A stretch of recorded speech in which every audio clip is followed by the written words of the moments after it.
All right, folks, welcome back to Mertin Hyundai and Ed's Garage. I am here with a brand new 2019 Kona, and today we're going to talk about charging our electric vehicles. So I got a lot of questions about charging stations, charging adapters, what should we buy, that sort of thing.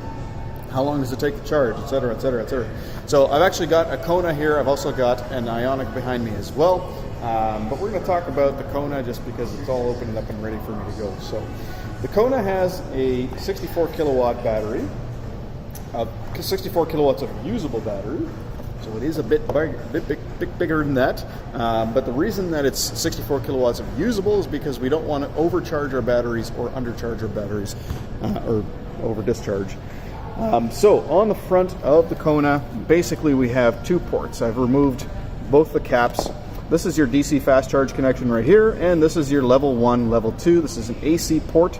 The charger for the vehicle for the AC connection is actually in the vehicle. When you buy a charging station, it's not a charging station. It's literally a relay and a computer that communicates with the car, and a relay that flips a switch and allows the power to start flowing.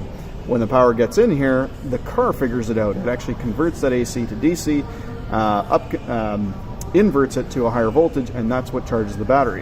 When you plug in a DC charger, the DC charger actually will send the exact right charge through this port into the battery, and the built-in system can accept a certain amount of kilowatt hours. So basically, that is your combo charging system, CCS, okay? Now, when it comes to CCS charging, first off, I want to point out that there's quite a few around. Now, we're in lower BC, so I want to quickly just show you. I'm going to walk over to my computer for a minute, because a lot of people are worried about how far they're going to be able to go and whether or not they're going to have enough range to get XYZ, blah, blah, blah. Things to not worry about, because if we click on this screen right here, check this out. Every single one of these orange dots, this is PlugShare, by the way. I highly recommend you get the PlugShare app for your phone. You can actually turn off everything except for CCS. These are all CCS, combined charging system. Every single one of these will do a full charge in a Kona. Well, actually, some of them are 25 kilowatt, but most of these will do a full charge in a Kona in roughly 1 hour. In an Ioniq, roughly a half an hour, give or take a little bit, depending on the time of year, how cold it is outside, etc. You'll notice that some of these are gray, that means that they're in use, and some of them have little wrenches on them, that means that they haven't been built yet. What's really nice about this website and this app is that when you tap or click on one of these charging station things, it actually gives you a little bit of information about it. Here it says parking is $1 an hour, or $15 for 24 hours, etc. It also tells you how much the actual charging station costs, etc., etc., etc. So all good information. Please check out PlugShare. No, I don't work for PlugShare, but check them out. They're a good app to have on your phone when you have an electric car. Now, all of those charging stations are within around 50 to 100 kilometers. So even if your car only has a range of 80K, like an old Chevy Spark, for instance, or an old Nissan Leaf, in the winter, not a problem. You can still drive across the country. Well, not country. You can drive across BC. It'll take a long time, but you can. So, having a look again at this vehicle. So, what type of charger do you need for your house? Well, level 2. Now, there's a lot of people out there that are going to tell you, hey, you should probably get a level 2 32 amp charger or 40 amp charger because that's the quickest way to charge your car, yada, yada, yada. So my question to you is, well, how much do you drive every day?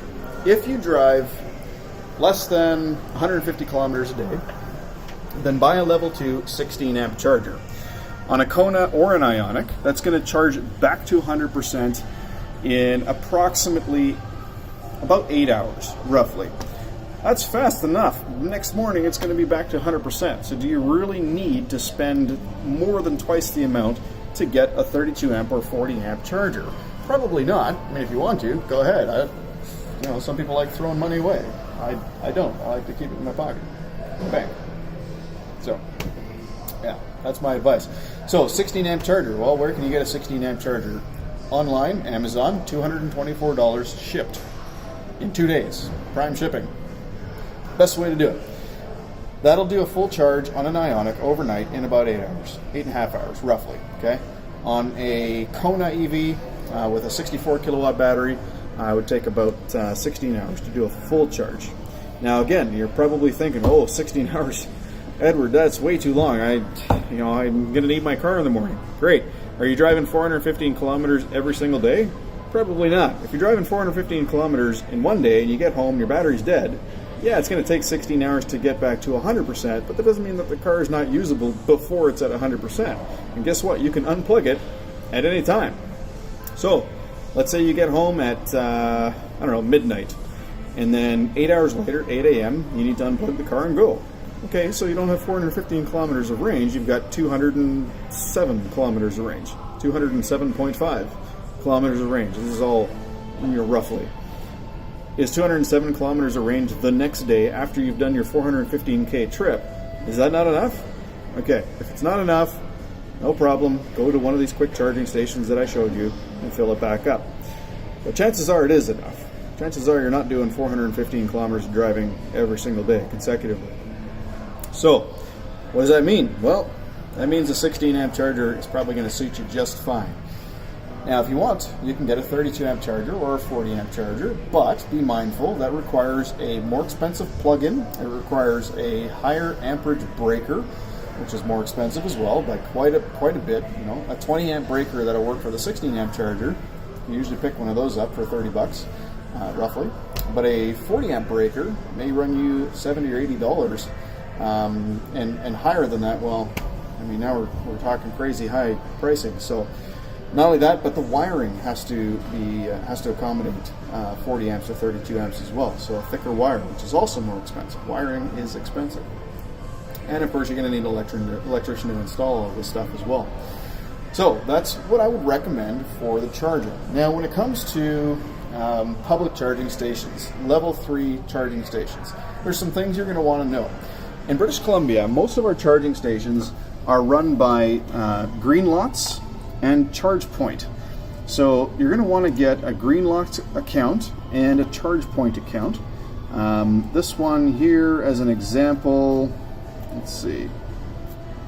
I'm not sure who runs this. The app is actually a little bit easy, I will point out. It doesn't. Oh, this is at a GM dealership. Good for them. They get a level 3 charger. That's great. I'm going to go to one in Chilliwack here because I'm quite familiar with it. So this is a Greenlots charging station, and it is currently in use.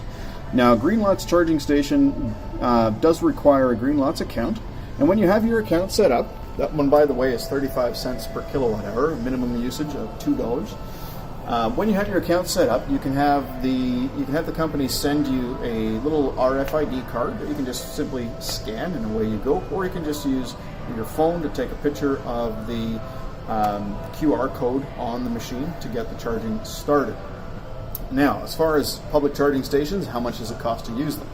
So usually they're in and around 35 cents per kilowatt. Well, that translates to approximately $8 to $10 for approximately 200 kilometers of driving, depending on the electric vehicle that you have. So hopefully that answered a lot of your charging questions. I don't believe there are any more, but there you go. If you have any more questions, please don't hesitate to comment below. Don't forget to subscribe, click the bell icon. I always forget to say those things for new videos. Thank you so much for watching. Have a wonderful day, guys.